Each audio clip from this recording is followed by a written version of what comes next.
Today we are in New Carlisle, and we are going to enjoy a comprehensive clinic on the Achievement Program Dispatcher, which has been prepared by Ron Christensen, who's a master model railroader.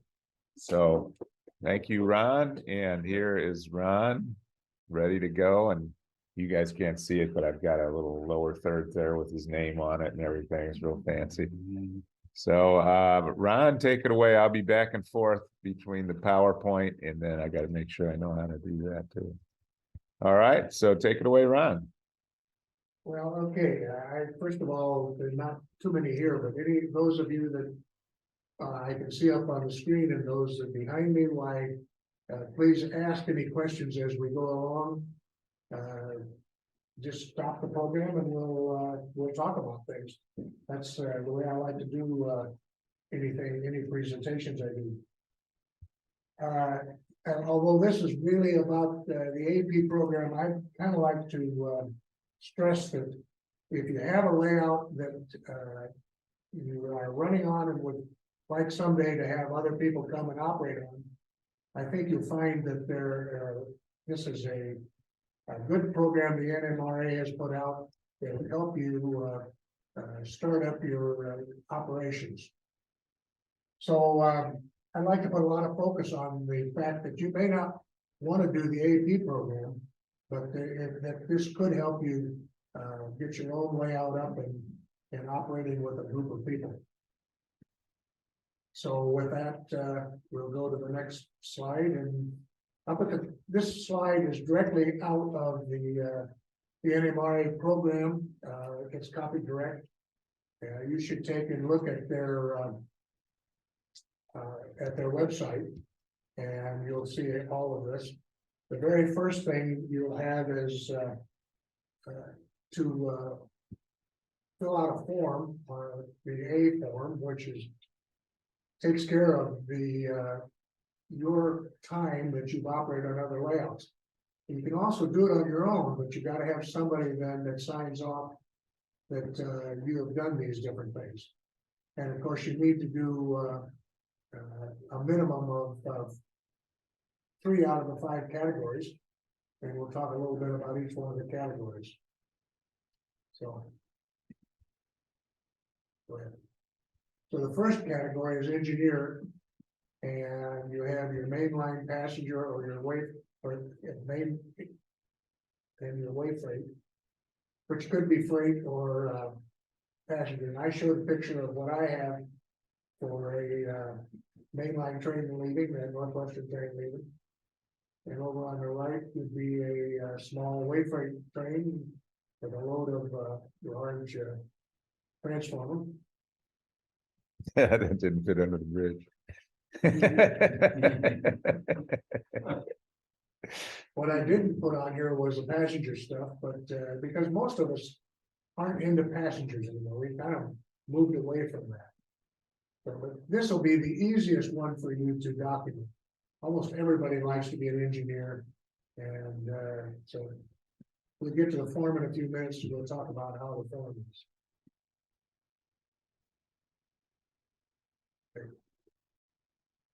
Yardmaster. Well, on the left you see there's a little Northwestern engine there, and Yardmaster, could be a really busy guy.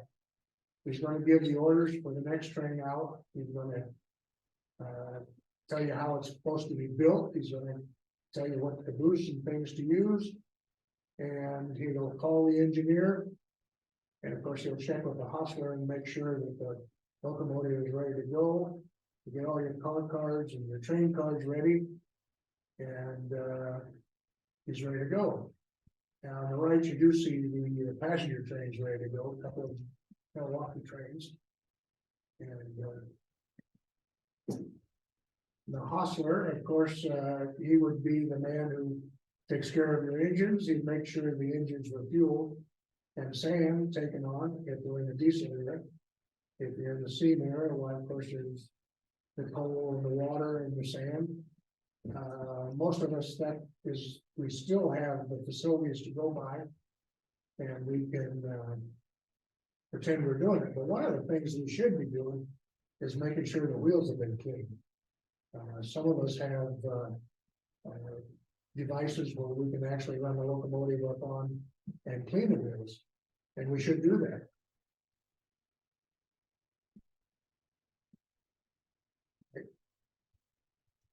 Tower man is probably one of the hardest ones anybody can do. Very few model railroads are big enough to actually need a tower man. In my case, I do have a tower man because I have a couple of double slip switches. And if you've ever had it work with a couple of puzzle switches, you'll find that they're a real interesting thing to keep straight in your mind. How I did it is I put numbers on the track. So that if you want to go from track 1 to track 6, I have a diode matrix in there. So that you push the button that shows 1 to 6, and all the switches operate so that you can take that route out, and you don't have to worry about watching the switch points. So in the middle of the screen there, you can see a bunch of buttons that red, black, or black, red, and the top one says 1-6, and the next one says 1-7. So if you're on 1-7, you want to go east, on the way out, you push 1-7, and away you go. And to get between them to the other one, you have to push 2. In other words, if you wanted to go, for instance, to 2, if you're on track 2, you want to go 2-6, you do 2-5, and then 5-6, and you're ready to get out of town. Okay. So the last one is dispatcher, and there are a few layouts that have real dispatchers. Most layouts do not have that position, but you know, he coordinates all train movements and so forth, and gets them out of town. And he also is the guy that gives permission to pass a village or town or station on your route. Here's a form you got to fill out, and there's a lot of hours involved in this, which is you see you put down the railroad you operate on, the position that you operated, the day that you did it, and how many hours, and then the man who owns the railroad or a friend or something certifies that you have done that, and then down at the bottom while you total everything up. But the problem is to do those off jobs other than engineer and get enough hours to qualify. I think that there was 10 hours for each one, and that's quite a few hours. 50 hours, I think, is the total for this. So let's get into the B in the documentations. We have B1 through B4. And the very first thing they want you to do is to show the layout that you are operating on. And if you, even if you're not going for the AP, you really should make a rough drawing of what you've got. Because I think sometimes we build things without even making a drawing of what we're doing. And I know a lot of people like to make the drawings, and they have a computer drawing of what they're doing, and so you've already got it. But if you're like me, why I just kept building, and then finally decided, oh, maybe I ought to have a drawing of what I built. And you can make a rough drawing. You don't have to have a computer drawing to do it. Obviously, it looks a lot nicer, but here's a couple of examples of what a B1 drawing could be. Now, Doug Harding used his track diagram, and that's very useful for the civil AP and for the electrical AP, but it works fine for this because it shows all of the track that you're going to operate on or put on with. I made up this sample, and we'll call it My Railroad. And we have town A, B, C, D, and E. And it would be a simple layout. And each one of those towns have passing sidings. And town C has a small yard. And of course, town A and town E also has a yard. So trains start out at A and end up at D, or maybe if it's a way freight, maybe they end up at C. And turn around and go back. There's lots of different scenarios you can figure on something like this. Now, part B is to develop a timetable.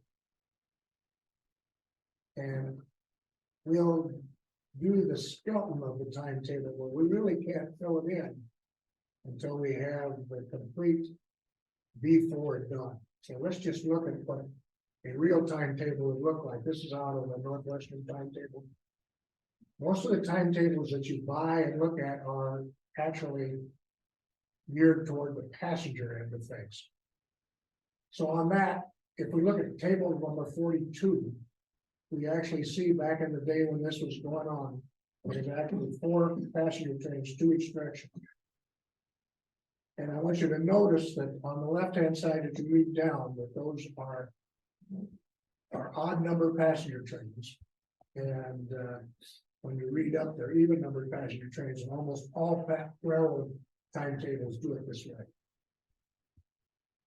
So we'll go to the, I made this in Excel, and even numbered timetables, even numbered trains are east and northbound, whereas the odd numbers are west and southbound.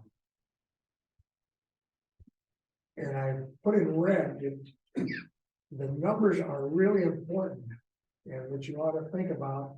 Odd number trains will always be on the left side of your timetable, and the even number trains will always be on the right side of your timetable. Way freights are almost never on the timetable, and the only freights that might be on there would be a time freight, which would be a class 2 or class 1 train. So B2 asks you to make a graph. And again, we'll make the sample graph, but we really can't finish the graph until we get all the way to B4. But on the sample graph, the vertical side will be the name of the towns or the name of the stations. And the horizontal will be the times. And you can do it in either minutes or hours or whatever way you want to do it, but you have to tell people how you're doing it. So here's a sample graph. I made the one on the left and a spreadsheet. The one on the right is, of course, a paper graph. The problem with the one on the right is that it's marked off as 5 marks. Okay, so how do you do it? As the first mark a 15-minute, that doesn't work out. So you really got to say the middle of that is 30-minute graph, or the middle of however you're going to mark your times. So in B4, they talk about how you're going to develop that system. And we'll use layout A as our example. And in order to start this, we need to do our cards, because without them, you really don't know what you're going to do. So one of the first ones is you need to make is a train card showing your operational details. And after that, you'll need to make some type of a caboose card or engine card, pardon me. And you're going to need car cards. You're going to have to make your waybills. And you'll have to have some type of train clearance map. I like to have a route map, a caboose card, and a Form A, Form 19, telling about special instructions. But those are not necessarily needed. Micromark makes some of these cards, and they would be perfectly acceptable. So here I made up some cards for the different kind of trains. You got your way freight as train 21 and train 22, with your passenger 71, 72. and your 101 and 102 is your fast freight. Let's go back to the passenger though, because we really need those two cards in order to make the timing, so that we can make the graph and also your the finishing off this project here. So anyway, it's a westbound train. You're going to go from town A to town E. And town B and D, they are flag stop only. And you're only gonna make 1 minute stop at town C. And you can put the restriction of your speed on there if you'd like. Most of the people today seem to want to run the trains very slow, and that's fine. But I have operated on a layout where the man said, you know, the real railroad ran 80 mile an hour here, and I expect you to run 80 mile an hour here. I have good track, and it's a long straightaway, and I expect you to do that. So that's why I put the restricted in mile markets on it. So here's a couple of samples for locomotive cards. You can actually have a card. You definitely need the address. It's awful nice to have a decoder, what type it is. It's, you know, some people actually put the picture of the locomotive on it. In this case, I put it's an Athearn locomotive and what type it is, a GP9. And the decoder and all of the address down, I put in red. The address for this locomotive is the same as a number, 2310. In the middle is the type I use. I put it on a paper clip, big clip, and you can see what it looks like. So I do put the what the locomotive is. I don't put a picture, obviously, it's too small. But you get the idea of 23 is your address. So when we get into waybills, I think that waybills have so many different. Everybody has a different. Nobody has the same waybill. So I really suggest that you talk to other people who made waybills, and you can make a decision what kind of waybill that you'd like to have.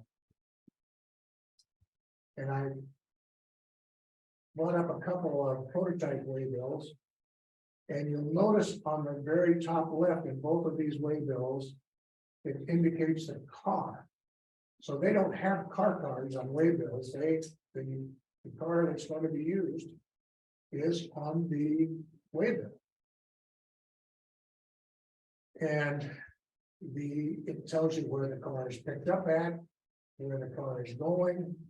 It indicates things like this one car is dangerous. It'll tell you the type of car. And there's also things for the accounting department to use when they make up the bill.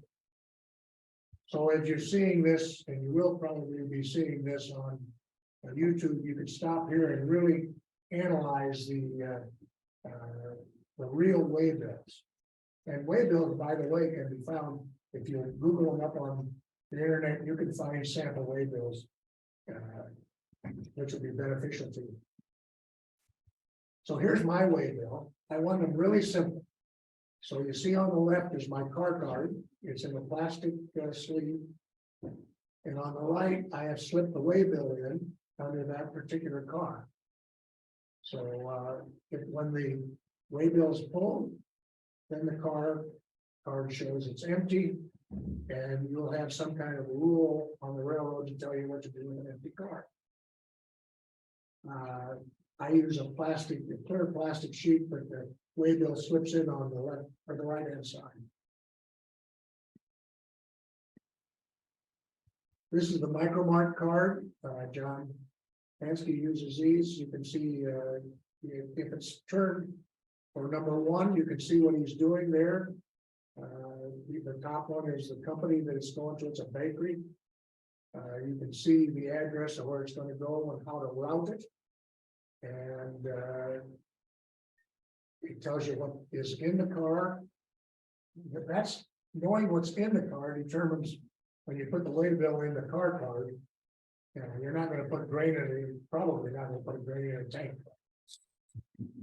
So after the session is done, you'll flip that over and now you'll have waybill 2. And after that session is over, you'll flip the card over and you'll be waybill 3. And you'll move on to waybill 4. And after 4, you turn around and go right back to waybill 1. So that car will move 4 times and continue to circulate on that. Or you can pull the waybill completely and put in a totally new waybill. This is one that's done by Joe. And Joe uses his own idea, but the idea is based on the 4-part waybill. And when I scan these, I show you part 1, turn it over part 2, turn it over part 3, and part 4. And he uses some color coding to indicate what yard and what train he's going to use. The only problem I found with color coding is I did have an operator who in fact was colorblind, and those colors did not mean anything to him. But Joe also indicates he typed on them where they're at. So if you have a problem with color, you don't have to worry.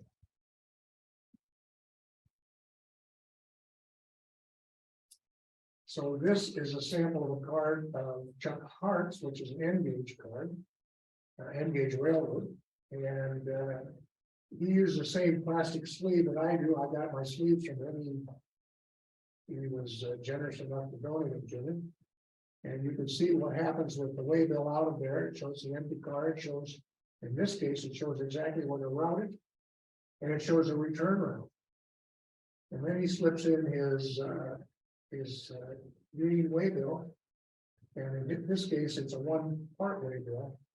So that's all that's on there. It shows all kinds of things, and it gets much closer to looking like the prototype waybill. I should say, here's another one from Bob Blake's, and Bob also is getting very close to the prototype waybill. And a lot of waybills on the right-hand side tell you where to send the car. But on the more prototype one, it's the left-hand side. It shows you where the car is sent to. That really confuses people who are used to the old way of doing it. They continue to try to route them via the right-hand side. Of course, that doesn't work very well because that's where you are. That's where you're at right now. In this case, that car is in Lena, and it's a Dean's Foods, and it's going to go to Chicago. So we get to train orders. Here's some sample of train orders, and they tell about certain things that's going to happen out on the railroad. And there happens to be one here for Milwaukee clearance form, and a train order on the right. Train orders have kind of disappeared. Everything now is done via the radio, but clearance forms are very much used. So we really need to use clearance forms unless you want to go back in time. The next slide, I think I have a little bit about that. Here's two train orders indicating what's going to happen. And the one on the left is a Great Northern one, or Southern Western one, and they indicate that they're diesel locomotive by only a motor. It's train number 6, motor number or engineer number 153. It's going to meet number 41 at Savannah, and you have to have the locomotive number on there. Otherwise, you can't use just a train number, because how would the engineer know what train number 6 is? But he sees the locomotive number and he knows what train that is. And that's the same thing on the train order on the right. And that one on the right actually gives you some running time after an hour and 30 minutes while you then have your trackage rights. The train order started about 1840 and they ended in about 1980. So if you're using your model railroad is in that time frame, you can either use train orders or not. They tell the crew about unusual conditions, and they're not usually used for trains that run on the timetable, because the timetable tells people where trains are going to meet. And this is my sample of a way freight that's going to meet number 71, the passenger train in town B. So he has clearance to get there and meet that passenger train in town B. He may be there an hour before that passenger train comes along. That's as far as he can go when that passenger train passes. On the bottom, there is a website that you really should look at for information on training.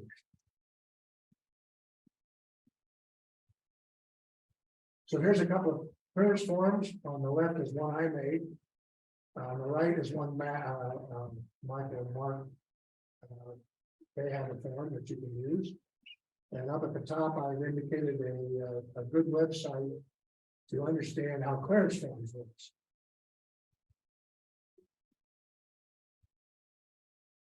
So now we're about to start making the graph.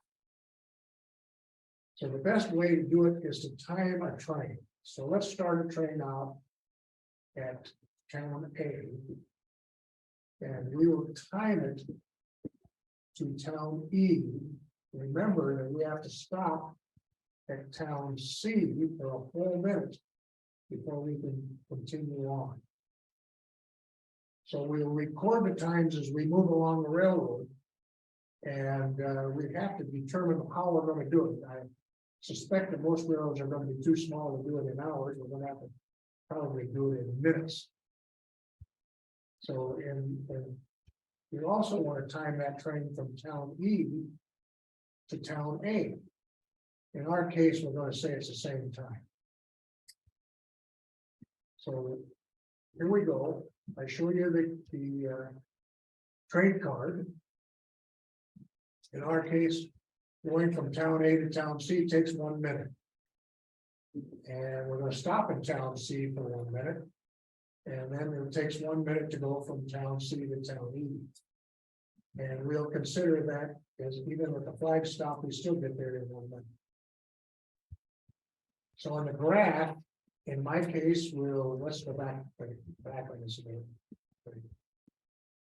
On the graph, I'm going to say 1 minute equals 1 hour. And we'll say that traveling time, again, from the opposite direction is going to be the same time.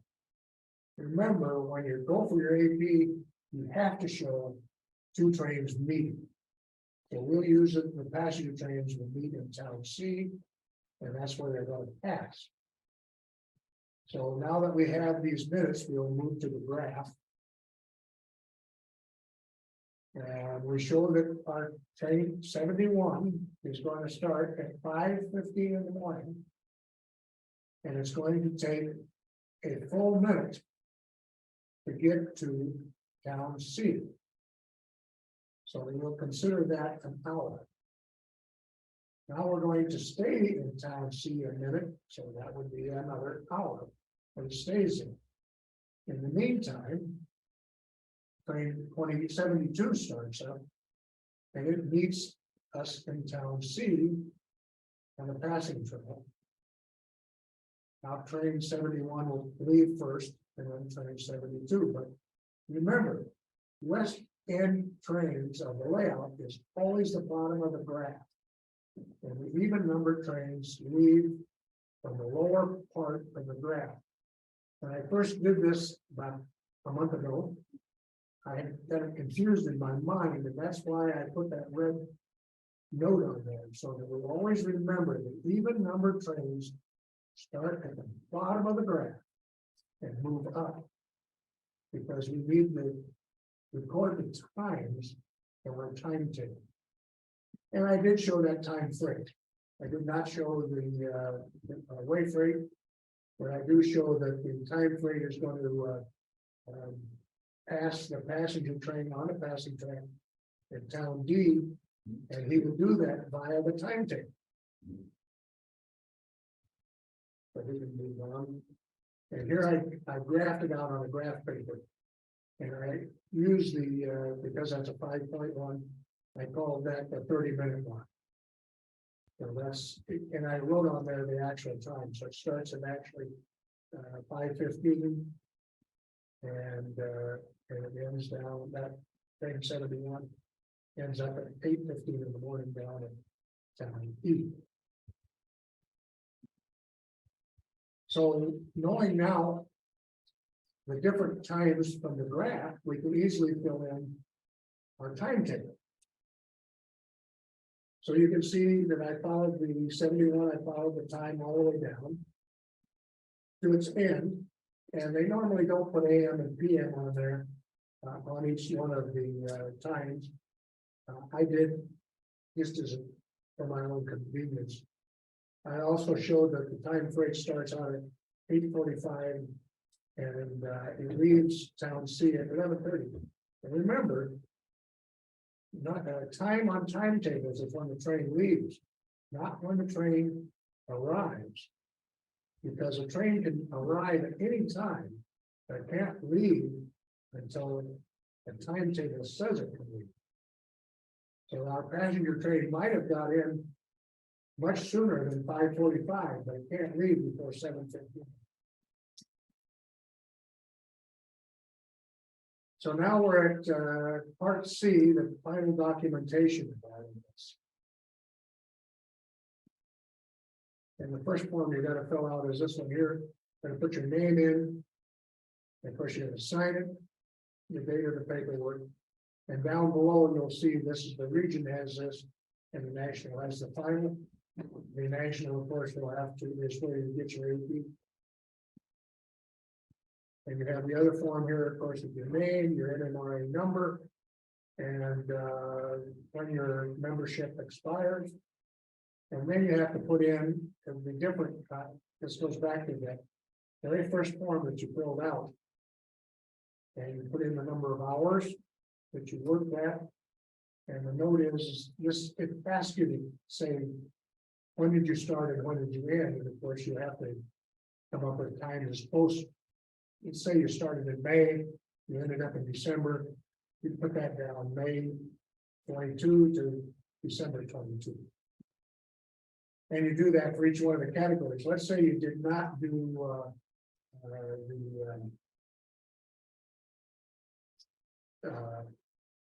of them. Let's see about training master, for example. Then you fill the hours there.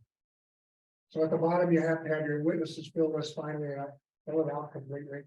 And there's only 3 blanks for them. And then you send it to your local AP man, give it to him. He sends it on to the division, and they send it on to the national.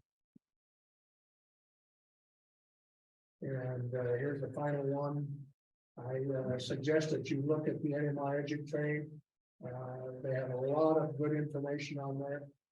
And there's also a website for train clearance. And I thank all the people who helped me put this together. And that concludes my clinic. Very good. Thank you, Ron. And we're joined by Chuck. Hello, Chuck. Good morning. I just got into Kingman. All right. I had to wait for the library to open up here so I could get in and get on the internet. They didn't open until 9 a.m. out here. Okay. All right. Well, thanks everybody for joining. And are there any questions or anything for Ron before we adjourn? Is it going to be possible to get any of those Excel spreadsheets? Put forms together in Excel. Is there any chance we can get a copy of those? If you look at the YouTube, it'll give you the number of The slide. the forms. And then of course you give them that. Or I think he's talking about the specific spreadsheet things that you set up custom for your railroad. I could make it. What was John's question? He's looking for the spreadsheet forms that Ron set up for his railroad. And so Ron was suggesting that he would take requests for that if anybody wants his specific stuff. I just simply made it in Excel. Yeah. So it really isn't very hard to make. I would just have to have your information that you have, And then we can put it together. Excellent. The nice part of doing it in Excel is you can do colors and things like that. And you can make the graph to however you want to, whatever the time frame is. And what I'm saying by time, if you're saying that you want every 15 minutes, you can do that, or you can have every 15 seconds, or however you want to make it. Very good. All right, anything else? We are going to be getting together again in December. That will be a virtual meeting. And I don't remember the date, but we'll send out lots of notices. It'll be the third Saturday, yeah, and we'll get together. Third Saturday on December the 3rd. That's the board meeting. Oh, sorry. Yeah. Okay. So it'll be the December 17th, and we're developing the program for that to be determined. All right. Well, thanks, everybody. We'll see you in a month, if not before. Take care. Bye-bye. Bye, guys. Well,